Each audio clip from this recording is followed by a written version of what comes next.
ఇప్పుడు మనం ఈరోజు మన యొక్క సమగ్ర జీవన సూత్రాల్లో భాగంగా ఈ యొక్క భూమి తాపమానం అంటే భూమి ఉష్ణత భూమి మీద ఉష్ణం పెరిగిపోతుంది అనేది ఇది ఒక టాపిక్. గ్లోబల్ వార్మింగ్ అనేది మనకు ఈ రోజుల్లో మనం ఎంతో బాధ అనుభవిస్తున్నటువంటి ఎంతో కష్టంగా మనం ఈ యొక్క భూమి మీద ఈ యొక్క గ్లోబల్ వార్మింగ్ అంటే భూతాపనం అంటాము.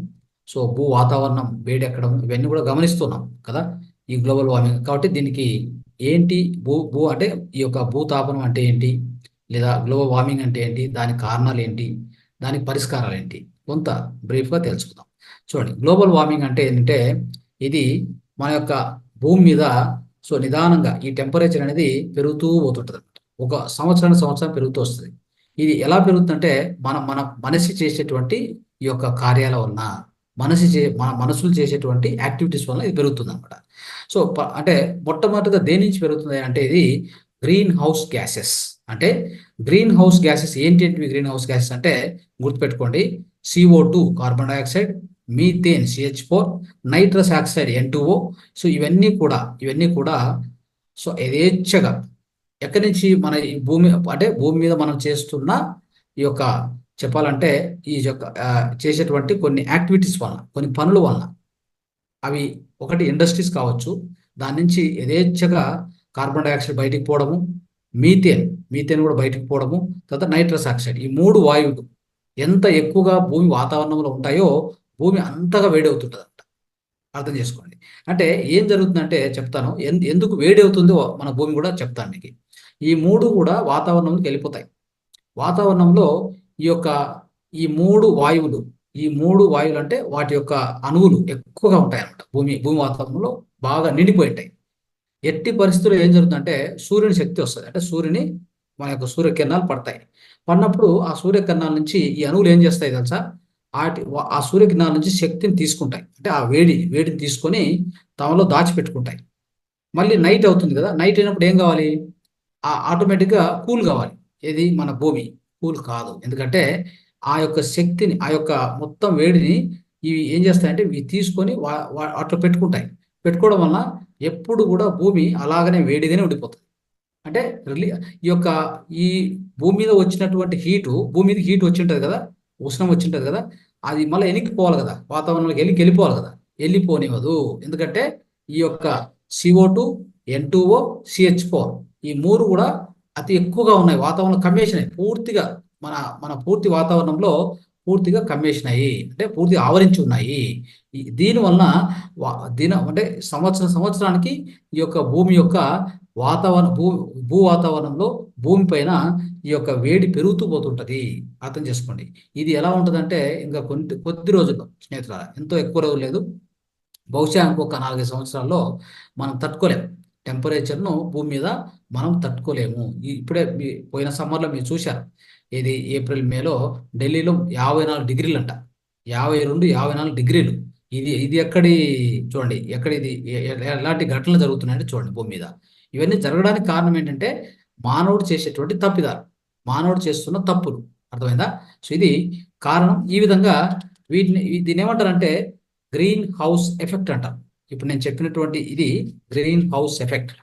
దీనికి కారణాలు ఏంటి, మరి కారణాలు ఏమున్నాయి చూద్దాం. ఏంటంటే కారణాలు, మనము ఈ పెట్రోలు, డీజిల్ వీటిని మండిస్తూ ఉంటాం, అవునా కదా. అంటే ఎలాంటివి అంటే బొగ్గు, ఆయిల్, తర్వాత ఈ న్యాచురల్ గ్యాస్, వీటన్నింటిని ఉపయోగించి మనం ఏం చేస్తున్నాం, ఈ యొక్క విద్యుత్ శక్తి ఉత్పన్నం చేస్తున్నాం, ట్రాన్స్పోర్టేషన్కి అదే వాడుతున్నాం, తర్వాత ఇండస్ట్రియల్ అంటే మన కర్మాగారాల్లో అదే వాడుతున్నాం.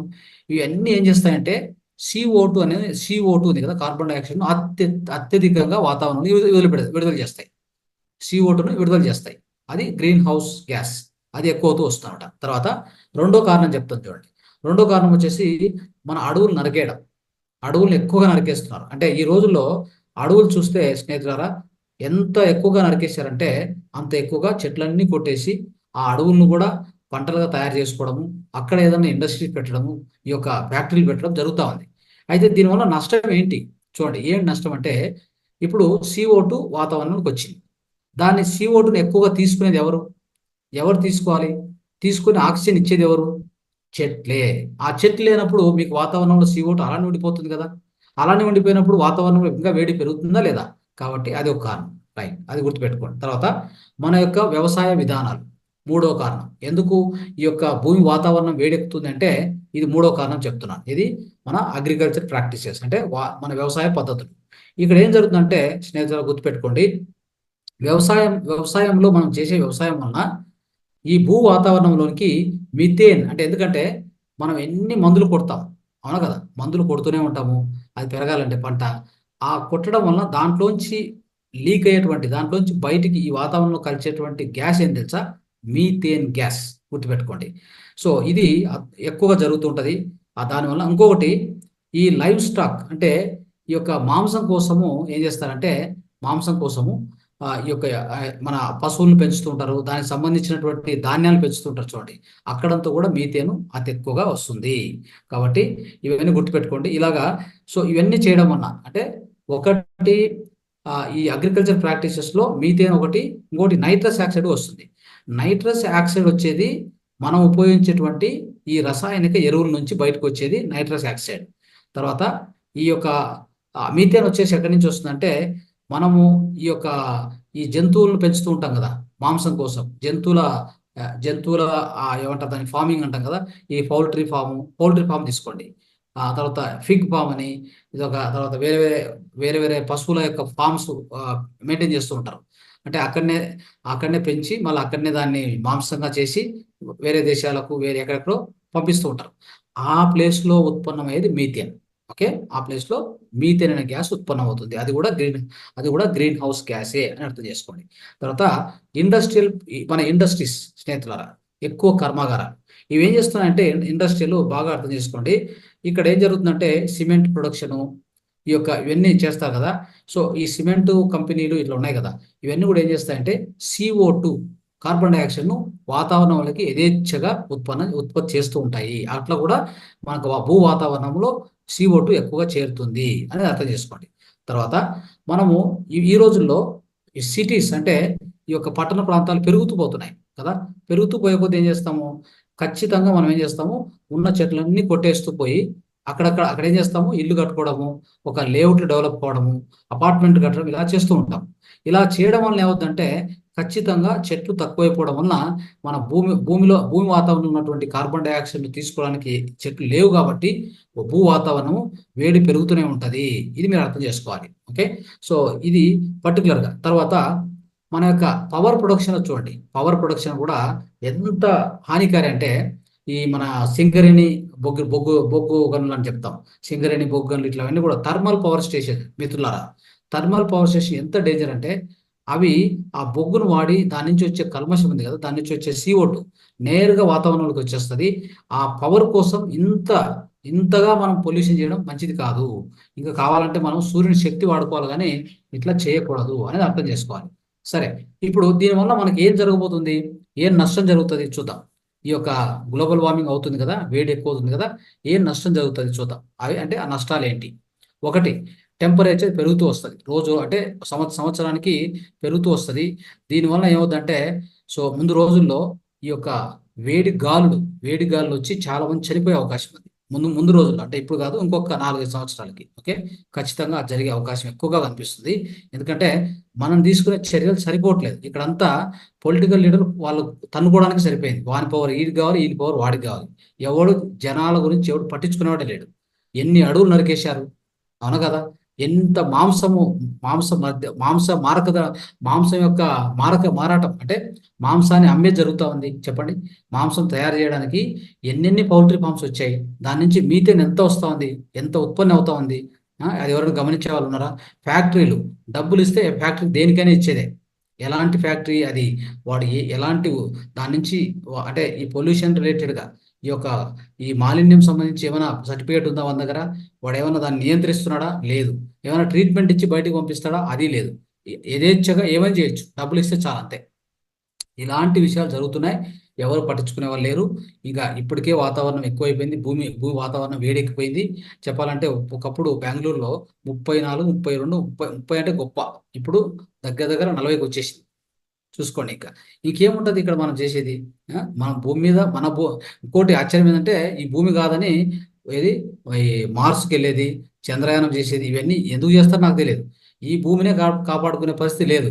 ఇంకా చాలా మంది చెప్తుంటారు ఫ్యూచర్లో అంట మనము ఏది మార్స్ పైన ఆ, అక్కడ నివాసం ఉండడానికి ఇప్పుడే బుక్ చేసుకోవచ్చు ఏవో చెప్తా ఉన్నారు.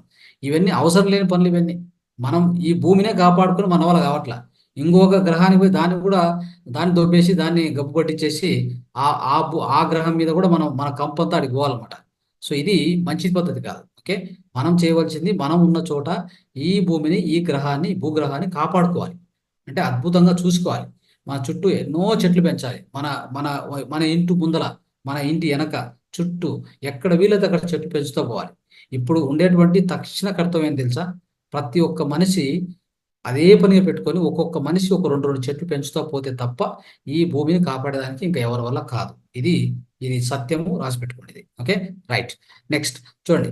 తర్వాత ఈ యొక్క ఇంకోటి ఏం చేస్తుందంటే మిత్రులారా, ఈ యొక్క భూ వాతావరణం పెరిగే పెరిగే కొద్దీ మంచు పర్వతాలు కరుగుతూ వస్తాయి. ఎక్కువ కరుగుతూ వస్తాయి. ఇప్పటికే కరిగాయి, బాగా కరిగాయి. మన యొక్క ఏమైతుందంటే ఈ కరగడం వల్ల మంచు పర్వతాలు చెప్పాలంటే ఈ యొక్క సముద్రము మట్టం పెరిగిపోయింది. సముద్ర మట్టం పెరిగిపోయి ముందు రోజుల్లో ఏం జరగబోద్దంటే బాగా ఆలోచించండి. ఎంత జరగడం వలన ఖచ్చితంగా ఈ సముద్రం ఒడ్లో ఉన్నటువంటి ఎన్నో పట్టణాలు మునిగిపోతాయి. ఇది తప్పకుండా జరగబోయేది అనమాట ఇది. ఎందుకంటే మనము దానికి తగినటువంటి చర్యలు తీసుకోవట్లేదు కదా, అది ఒకటి. తర్వాత ఈ యొక్క ఈ వాతావరణం యొక్క విపరీత్యాలు చూస్తాం. ఎలాంటి విపరీత్యాలు అంటే చూడండి, ఇది ముందు ముందు రోజుల్లో వాతావరణంలో జరిగేటువంటి ఈ యొక్క వైపరీత్యాలు ఎలా ఉంటాయంటే హరికేన్స్ అంటే భయంకరమైన గాలితో వచ్చే వర్షం, ఎక్కువ గాలితో అంటే విపరీతమైన గాలి వర్షం, దానికి ఎవరు తట్టుకోలేరు. తర్వాత విపరీతమైనటువంటి అతివృష్టి, తర్వాత అనావృష్టి కూడా. అతివృష్టి అనావృష్టి, ఎక్కువ వర్షం, అసలు వర్షమే రాదు. సో ఇది జరుగుతుంది అనమాట. ఇప్పుడు చూస్తూ ఉంటే బెంగళూరులో కూడా చూస్తున్నాము, వర్షమే లేదు. రోజు ఎండ తప్ప వర్షం అనేది వస్తుంది అనుకోవడమే, అంతే. మేఘాలు కనిపిస్తే అట్లా వెళ్ళిపోతాయి. మేఘాలు ఉన్నట్టే ఉంటాయి, సాయంత్రానికి వర్షం రాదు. సో ఇలాంటి రోజులు ఇక ముందు ముందు ఎలా ఏమవుతుందో తెలియదు, ఎప్పుడు వర్షం వస్తుందో తెలియదు. వర్షాకాలం పోయినాక వర్షం వచ్చినట్టుగా ఉంది, చూద్దాం. సో స్నేహితులు, ఇంకోటి ఏంటంటే చూడండి, మన యొక్క సముద్రంలో ఈ యాసిడ్ పెరుగుతూ పోతుంది. యాసిడ్ ఎట్లా పెరుగుతుంది అంటే చూడండి, ఈ కార్బన్ డైఆక్సైడ్ పెరిగే కొద్దీ ఆ వాతావరణంలో పెరిగే కొద్దీ ఏమైందంటే ఖచ్చితంగా ఈ ఎఫెక్ట్ పోయి ఈ యొక్క సముద్రాల్లో ఈ CO2 పెరుగుతుంది. ఎందుకంటే ఖచ్చితంగా గుర్తుపెట్టుకోండి, ఈ యొక్క CO2 గాలిలో ఏముందో అంటే ఈ యొక్క వాతావరణంలో CO2 ఏముందో అది నీరు ఉంది కదా, నీరు గ్రహించబడుతుంది అనమాట. ఆ నీరు అంటే సముద్రంలో నీరు ఉంటుంది కదా, అది వాతావరణంలో ఉన్నటువంటి CO2ని గ్రహించుకుంటుంది. దానివల్ల ఆ యొక్క సముద్రంలో ఉన్నటువంటి నీరు అంటే ఎక్కువగా యాసిడ్గా తయారయ్యి యాసిడిఫికేషన్ అంటాం దాన్ని, జరిగి దాంట్లో ఉన్నటువంటి జీవులు చనిపోతాయి. అంటే ఎక్కువగా దాంట్లో ఉన్నటువంటి జలచర జీవులు బతకడానికి అవకాశం లేదు, అది అర్థం చేసుకోండి. తర్వాత ఇంకోటి, మన యొక్క ఈకో సిస్టమ్ పూర్తిగా డిస్టర్బ్ అవుతుంది. ఎట్లాంటిదంటే గుర్తుపెట్టుకోండి, ఇది ఈ రోజుల్లో మీరు చూడండి, మన యొక్క సిటీస్లో ఏ చెట్టు మీద కూడా ఒక పిట్ట లేదు. ఏముంటుందని మన కాకులు చాలా తక్కువ అయిపోయింది అనమాట. తర్వాత కోతులు ఎక్కడా లేవు, వెళ్ళిపోయాయి అవన్నీ.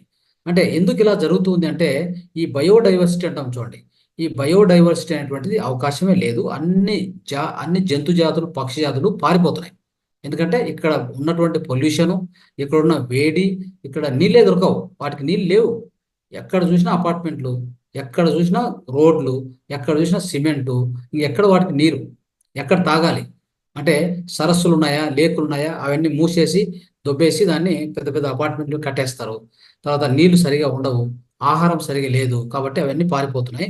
So biodiversity is lost completely from the living places, అర్థం చేసుకోండి. తర్వాత ఆరోగ్య ఇబ్బందులు చూడండి, ఎలాంటి ఆరోగ్య ఇబ్బందులు వస్తాయంటే ముందు రోజుల్లో ఈ వేడికి సంబంధించినట్టు మనకు వేడి తట్టుకోలేక, వేడి నుంచి చెప్పాలంటే ఎన్నో రకాల ఈ యొక్క దోమలు బయలుదేరుతాయి, రకరకాల దోమలు. ఇప్పటికే ఎక్కువగా ఈ వాతావరణంలో వచ్చే మార్పుల వలన రకరకాల వైరస్లు పుట్టుకొని వస్తాయి. మొన్న కరోనా వైరస్ వచ్చింది. కరోనా వైరస్ వచ్చి ఎన్నో లక్షల మందిని అది చావుకు కారణమైంది. అది ఎక్కడి నుంచి పుట్టింది చెప్పండి? అది కూడా ఇలాంటి ఈ యొక్క కల్మషము లేదంటే ఈ యొక్క మాలిన్యం నుంచే పుట్టింది అది కూడా.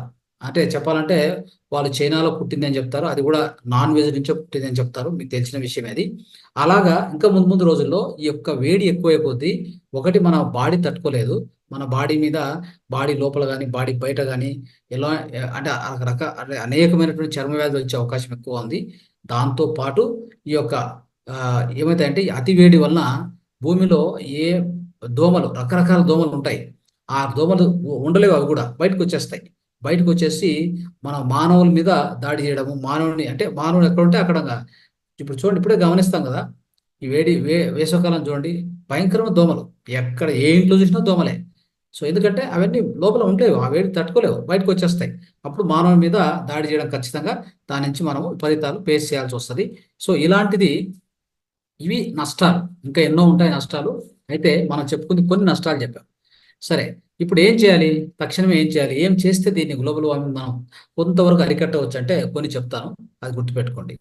ప ప్రథమంగా ఏం చేయాలంటే మిత్రులారా, ఈ యొక్క గ్రీన్ హౌస్ గ్యాసెస్ ఏమున్నాయో CO2, NH4 అండ్ CH2 ఇవి ఉన్నాయి కదా! N2O, CO2, NH4.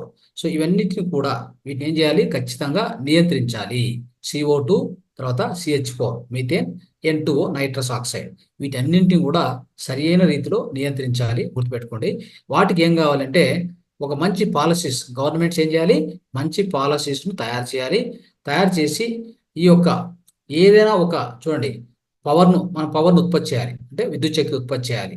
తర్వాత ట్రాన్స్‌పోర్టేషన్ అంటే మనం రవాణా కోసం వాడుతూ ఉంటాం. పెట్రోలు, డీజిల్ ఎంత ఎక్కువ వాడతామంటే అంత ఎక్కువ వాడతాం. ఇక చెప్పాలంటే ఇండస్ట్రీస్ తర్వాత మన యొక్క ల్యాండ్ యూజ్ అంటే సిటీస్‌ను అంటే అంటే ఉన్నటువంటి చెట్లన్నీ కొట్టేసి నరికేసి వాటిని సిటీస్‌గా తయారు చేయడం.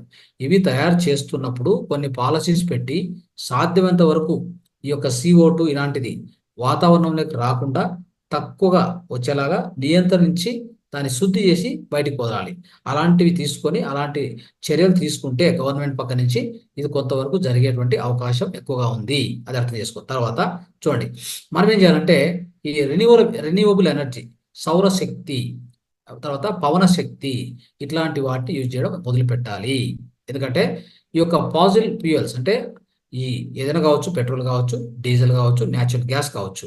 వీటిని తగ్గించేసి మనం వాడుకోవాల్సింది అంటే ఒక పవన శక్తి, సోలార్ శక్తి, హైడ్రో పవర్ ఇవి యూజ్ చేయడం మొదలుపెట్టాలి. గుర్తుపెట్టుకోండి. తర్వాత ఇంకేం చేయాలంటే మన ఇళ్లలో ఈ విద్యుత్ శక్తిని అతి అతి అంటే జాగ్రత్తగా వాడాలి. జాగ్రత్తగా అంటే వినిమయం చాలా జాగ్రత్తగా వినియోగించాలి. అనవసరంగా ఉపయోగించకూడదు. బిజినెస్‌లో వాళ్ళు గాని, ఇంట్లో వాళ్ళు గాని, ట్రాన్స్‌పోర్టేషన్ గాని ఈ యొక్క ఎనర్జీ కన్జంప్షన్ అంటే శక్తిని ఉపయోగించుకోవడము అతి హెచ్చరికతో చేయాలి. చేస్తే చాలా మంచిది. తర్వాత ఇంకోటి ఎక్కువగా చెట్లు పెంచడం స్నేహితులారా. అంటే ఫారెస్ట్‌లు ఎక్కడ పడితే అక్కడ ఫారెస్ట్‌లు పెంచడం. ప్రతి ఒక్కరి పొలంలో ఒక ఫారెస్ట్ పెంచడం. మినీ ఫారెస్ట్ అంటాం. మినీ ఫారెస్ట్ అంటే ఏం లేదు. ఒక చూడండి ఒక 10,000 స్క్వేర్ ఫీటు, 5,000 స్క్వేర్ ఫీటు ఒక ఎకర్ ఉందనుకోండి. ఎకర్‌లో 5,000 స్క్వేర్ ఫీట్ ఒక ఫారెస్ట్ పెంచలేరా? ఏమంత కష్టం ఉంది? మనకేమంత నష్టం వచ్చింది? మనం ఏమంతా పోగొట్టుకునేది ఉంది చెప్పండి? లేదు కదా! అంటే నా కాడ ఒక 1 ఎకర్ ఉంది. ఒక 5,000 స్క్వేర్ ఫీట్ నేను ఒక చిన్న మినీ ఫారెస్ట్ పెంచేస్తా. అక్కడ అన్నీ ఇంకా అంటే ఈ కానుగ చెట్లు, వేప చెట్లు ఇలాంటివన్నీ పూర్తిగా నింపేస్తాను. అప్పుడు దాన్ని చూసుకోండి ఎంత బాగా వాతావరణం నుండి మొత్తం కార్బన్ డయాక్సైడ్ పీల్చుకొని అవి ఏం చేస్తాయి అంటే ఇవన్నీ ఫిల్టర్ లాగా. చెట్లు ఫిల్టర్స్ గుర్తుపెట్టుకోండి. చెట్లు ఎలా పనిచేస్తాయి? ఫిల్టర్ లాగా పనిచేస్తాయి. మరి అది మనం ఉపయోగించుకోకపోతే ఇంకా ఇంకా ముందు ముందు రోజుల్లో మనం ఏమి చేయలేము మిత్రులారా గుర్తుపెట్టుకోండి. నెక్స్ట్ ఇంకోటంటే అంతర్జాతీయ ఒప్పందాలు అద్భుతంగా ఉండాలి, జరగాలి. అంతర్జాతీయ ఒప్పందాలు చేస్తారు. చాలా బాగా చేస్తారు. అందరూ కూర్చొని బాగా యుఎన్ఓలో అంతర్జాతీయ సదస్సు ఏది ఉందో అక్కడ కూర్చుంటారు. యునైటెడ్ నేషనల్ అసెంబ్లీ అని ఉంది కదా! అక్కడ కూర్చొని ఈళ్ళేం చేస్తారంటే అన్నీ చేసి ఎవరి దాన్ని వాళ్ళు పోయి ఎవ్వరు పట్టించుకోరు. అది మళ్ళీ 10 సంవత్సరాలు మళ్ళా తిరిగి వస్తారు కదా! మళ్ళీ కూర్చొని మళ్ళీ ఒకసారి చూడడం మొదలుపెడతారు. ఏమైంది? ఏమీ కాదు. ఎందుకు? ఒప్పందాలు చేసుకోవడమే. ఏమైనా ఒప్పందాలు చేసుకుంటారు. సో, మీరు ఈ యొక్క అడవులను కొట్టేయకూడదు. ఇప్పుడు చూడండి అమెజాన్ ఫారెస్ట్ తీసుకోండి. ఉదాహరణ చెప్తాను. అమెజాన్ ఫారెస్టు ఈ యొక్క భూమికి ఎలాంటిది తెలుసా? ఊపిరితిత్తు లాంటిదది. ఎలాంటిది? ఊపిరితిత్తు లంగ్స్ ఈ భూమికి. ఇప్పుడేమైందంటే ఆ లంగ్స్ దెబ్బతిన్నాయి. ఏంటంటే వాళ్ళేం చేశారంటే ఈ యొక్క పశువుల యొక్క పశువుల యొక్క దాన పశువుల దాన పెంచడానికి మొత్తం అడవులు నరికేసి సోయాబీన్స్ పెంచుతా ఉన్నారు. ఇక చూడండి ఎంత ఎంత ఆశ్చర్యమేదో. ఇలాంటి చేస్తా పోతే ఇక యాక్చువల్గా ఈ భూమికి మనం అనుకుంటాం మన చుట్టుపక్కల నుంచి ఆక్సిజన్ వస్తుందని కదా. మనం ఇప్పుడు నేను పీల్చుకునే ఈ పీల్చుకునే గాలి, నేను పీల్చుకునే గాలి ఇంకొకరు తీసుకుంటారు, ఇంకొకరు పీల్చుకునే గాలి, మనం అందరం ఒకరికొకరు ఒకరు వదులుతుంటారు, ఒకరు పీల్చుకుంటారు, ఇవన్నీ జరుగుతుంటాయి. అయితే ఇప్పుడు మనం పీల్చుకుంటున్న గాలి ఎక్కడి నుంచి వచ్చింది అనుకుంటున్నారు? మన చుట్టూ ఉన్న చెట్ల నుంచి వచ్చింది కాదు ఇది. అమెజాన్ ఫారెస్ట్ నుంచి వస్తుంది. అమెజాన్ ఫారెస్ట్ నుంచి మొత్తం భూమికి వస్తూ ఉంటుంది. అది పూర్తిగా కొట్టేస్తున్నారు, నాశనం చేస్తున్నారు. అందుకే ఇంత విపరీతాలు జరుగుతున్నాయి. ఇంకా ముందు ముందు ఇంకా ఎక్కువ జరిగే అవకాశాలు ఉన్నాయి.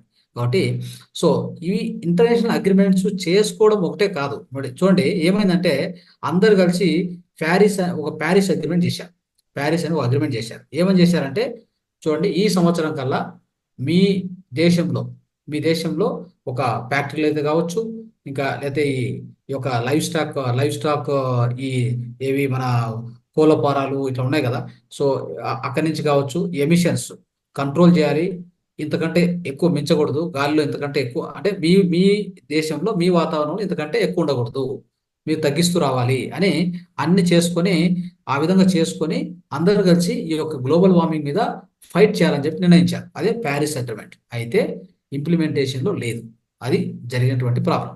దానివల్ల మనం ఈరోజు సఫర్ అవుతున్నాం. కాబట్టి సో ఈ దృష్టిలో పెట్టుకొని స్నేహితులారా ఇవన్నీ ఎందుకు చెప్పుకుంటున్నామంటే ఒక పౌరులుగా దేశ పౌరులుగా ఈ భూమి మీద మనం నివసిస్తున్నాం కాబట్టి ఈ భూగ్రహం మీద ఆ భూగ్రహాన్ని ఎంతో ఆరోగ్యంగా ఆనందంగా ఉంచితే మనం కూడా ఆరోగ్యంగా ఆనందంగా ఉండడానికి అవకాశం ఇస్తుంది.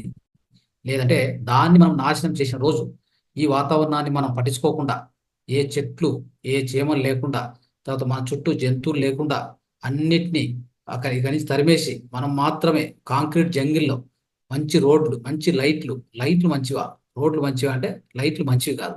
ఆ శక్తి అంత మంచిదేం కాదు. ఆ శక్తి ఎంత ఎక్కువగా మనం ఫోకస్ అవుతాం అంత నష్టం మనకి. అర్థమైందా? సో కాబట్టి ఎంత ఎక్కువ సాంకేతికంగా డెవలప్ అవుతున్నామో అంత దూరంగా నేచర్ నుంచి అంత దూరంగా వెళ్తున్నాం. ఇది ప్రమాదకరం.